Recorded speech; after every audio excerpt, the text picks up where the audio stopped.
you so much for patiently waiting, Bruce. Of course. So we're talking about the Franklin Park Conservatory and just how much it's generating for Central Ohio.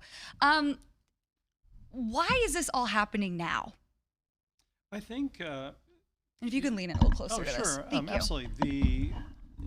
I think everyone knows how much Central Ohio is growing. I think there was a recent report that Columbus is one of the top 5 growing cities in the country and the top in the Midwest. And we've always felt at the conservatory that we should be building the conservatory for the future. And I think the alignment right now is really great. I was saying recently that back in 1895, when the John F. Wolfe Palm House was built, it wasn't named after John F. Wolfe back in 1895, obviously, but that was the City Beautiful movement, and it was characterized by big, bold ideas as all these cities were growing. And I feel like Columbus and Central Ohio was in that moment again, where with all the major investments with corporations, that we as cultural assets need to continue growing in stride with the community to make sure that we're enhancing quality of life.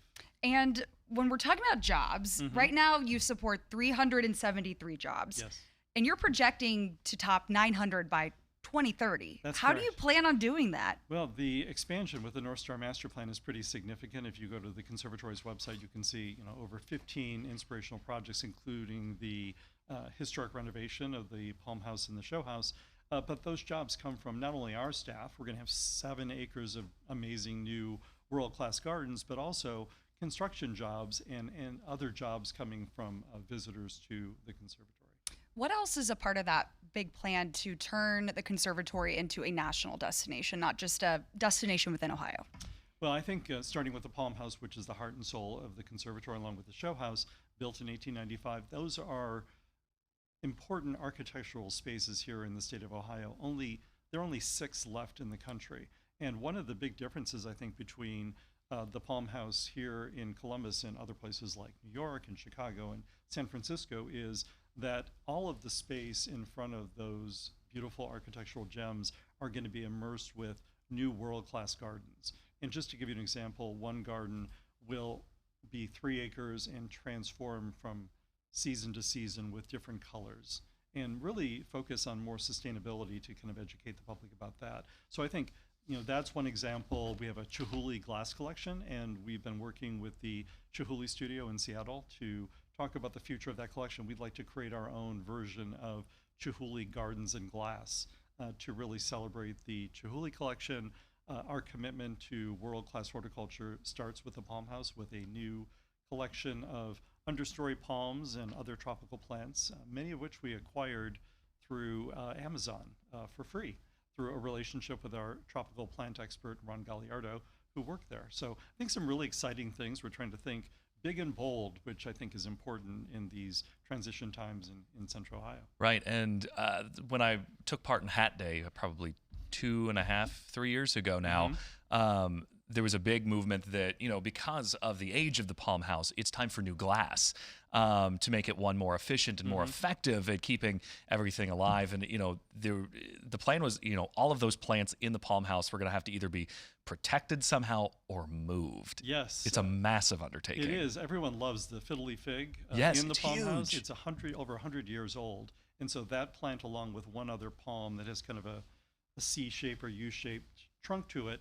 could not be moved. All the other plants were moved to various places, some to our greenhouse, some returned to Mother Earth as compost because they were too tall to repurpose. And all the glass is pretty incredible. We're moving from the 1980s kind of squared glass appearance that was done in preparation for Ameriflora in 1992, and working with a company called Prospiat, which is one of the world's leaders in historic glass renovation, and returning to a curved Victorian glass that will be tinted gray. If you've been in the Palm House during the summer, it gets very hot in there.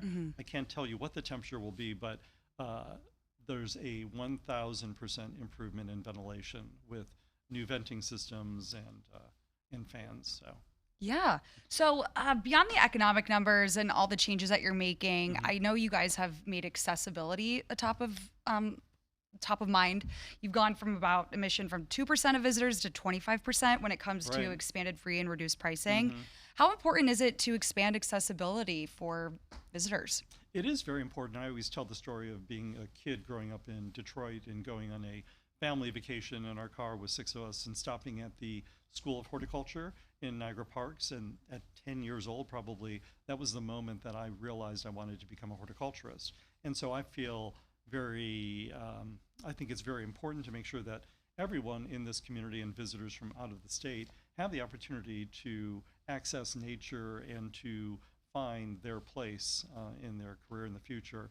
And so the conservatory made a commitment when we opened the children's garden to make sure that every child in Central Ohio and City of Columbus and Franklin County had access to the children's garden. And yeah, it's been phenomenal, 2% to 25%.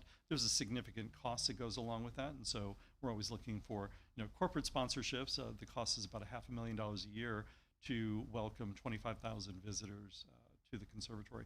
But it's folks who have not been to the conservatory, so I think the challenge is how do we convert them to memberships and realize that the conservatory should be an indispensable part of their lives.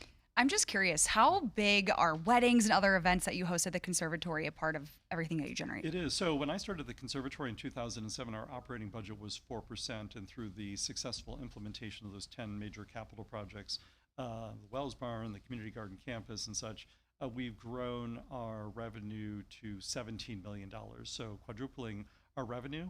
And at the same time, the weddings and the events and the growth in our admissions has taken our earned revenue from about 50% to 70%. And we really are looked at across the botanical garden industry as a leader in innovation. Many other gardens that were part of a wealthy family's estate, they have large endowments and they really don't have to do fundraising or earn revenue. So I think that is really one of the characteristics of the conservatory is this entrepreneurial spirit and coming up with new ideas, including events that will captivate the community and bring more guests to us. Okay. Thank you so much You're for coming welcome. on, Bruce. My pleasure. Wonderful. All right. Well, we will be right back after this short break. Joining us, we have Patrick DeHaan with Gas Buddy, because we are once again talking about gas prices. We'll be right back.